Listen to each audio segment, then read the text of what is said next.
Welcome back to Between the Lines on Sports Radio 810 WHB. We're live at the Chiefs practice facility near Arrowhead Stadium.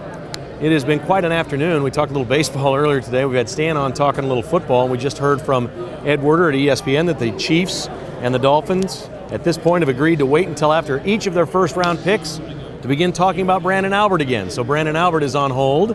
Our next guest will undoubtedly not talk about any of the things that are going on within the draft. He is Mark Donovan, the president of the Kansas City Chiefs. You've got an alibi. You don't talk about these things today, do you? Yeah, I try to remain consistent, but I appreciate the introduction. Do you? What do you do? What is your complete role on draft night? Where will you be? Do you sneak in there? You get in there? You see what's going on? What's your role? Yeah, I mean, my biggest role is to come out here and enjoy what our season ticket holders are enjoying right now. We have 5,000 people in the complex, and it's a great day just to celebrate being part of the Chiefs organization. So for me, it's fun to be here and say hi and shake hands and thank people.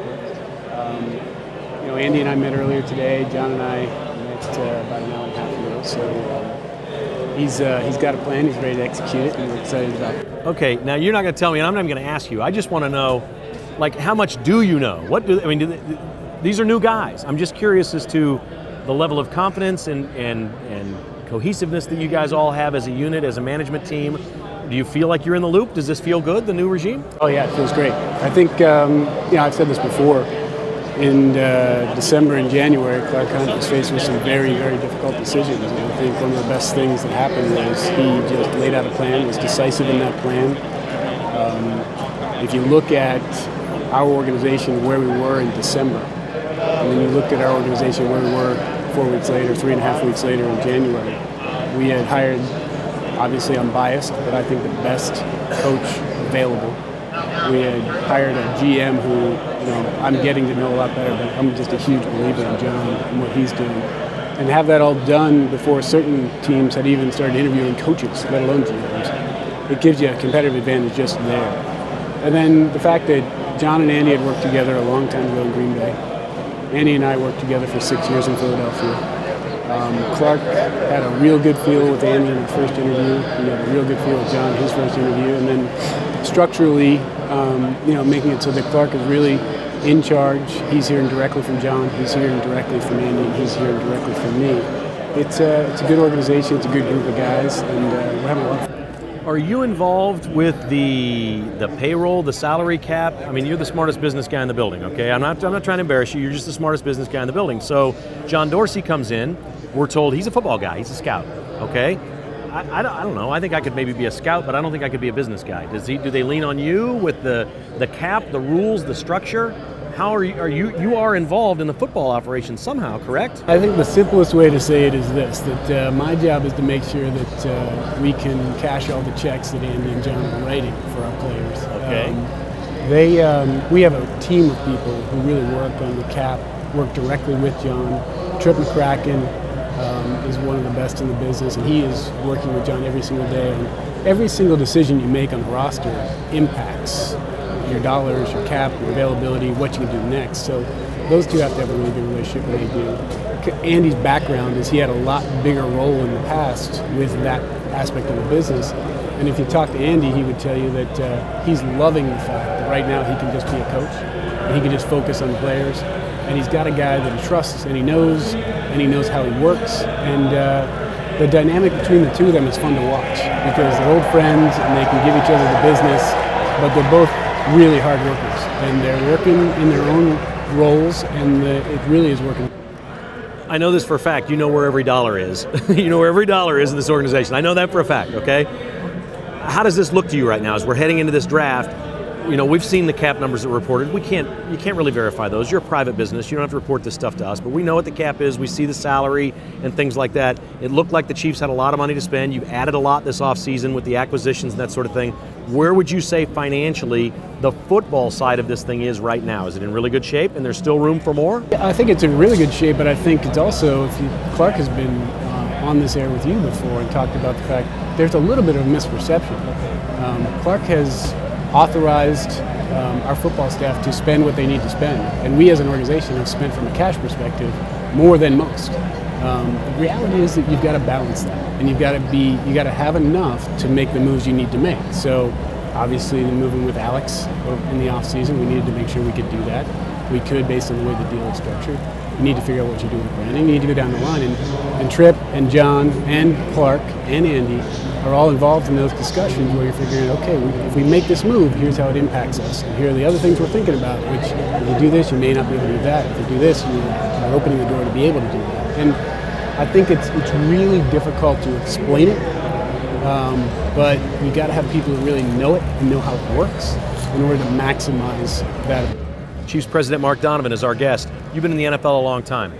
I don't think you've ever had the #1 pick, have you? Have you ever been with a team with the #1 pick? What has it been like as an organization to be on the clock the last 2 months? I know the phones ring. I know look, it's heated up a lot. We've heard the Dolphins things. We know that some teams are interested in moving into the 1, certainly not like maybe last year or in other years. What has it been like as an organization to be on the clock? It's been an unbelievable amount of attention the Chiefs have received, especially over the last week, but just organizationally, has that been different than most off seasons? It's been a little different, but it's been all good. It's all positive. I mean, the attention is a great thing for our brand.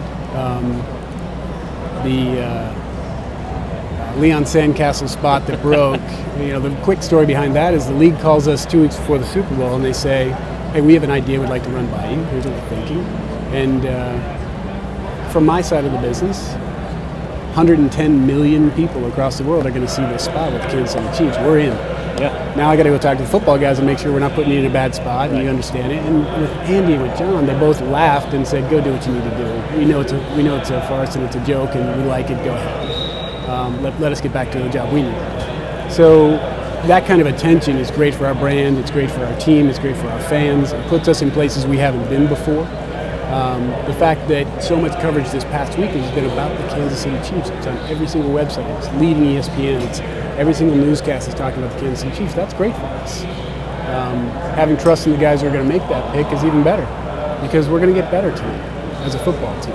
And that's a good thing for us and our fans and the organization overall. What has the response been from the fans, from the hiring of Andy and then John and the acquisition of a new quarterback, the upgrade with Alex Smith at quarterback, the schedule coming out, all these different things, having the #1 pick?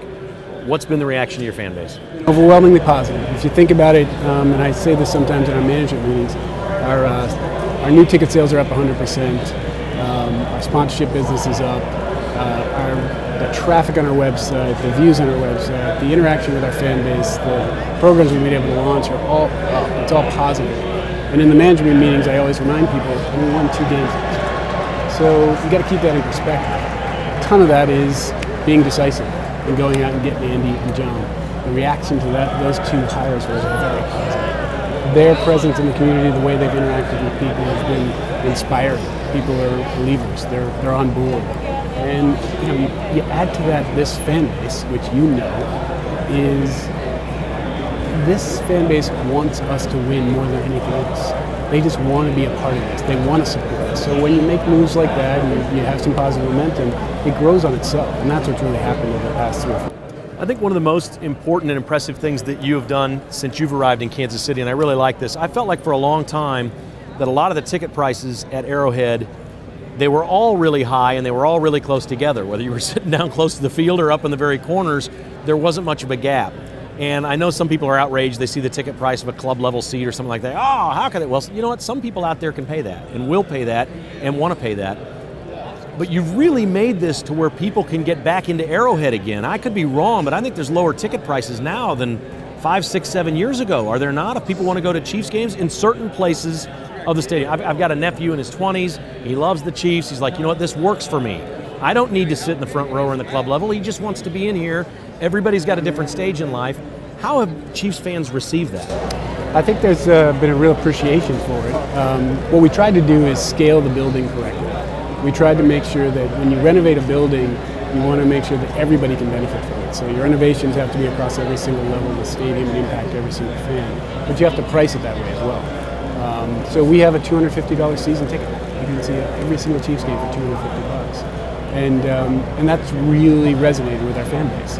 We've got tickets that are much more expensive. That's really resonated with our fan base who want that ticket. You said it earlier. There are segments of our market that just want a different experience, and we're able to offer that now at the club level, with the suites, with our Horizon level, with the things we're doing from an experience standpoint that create different segments and different pockets. What we've tried to do is provide access to anybody who wants to get in the building. Find a way so every single Chiefs fan that can afford it can get in, and find ways that more people can afford to get in. And that's what you see with that $25 ticket.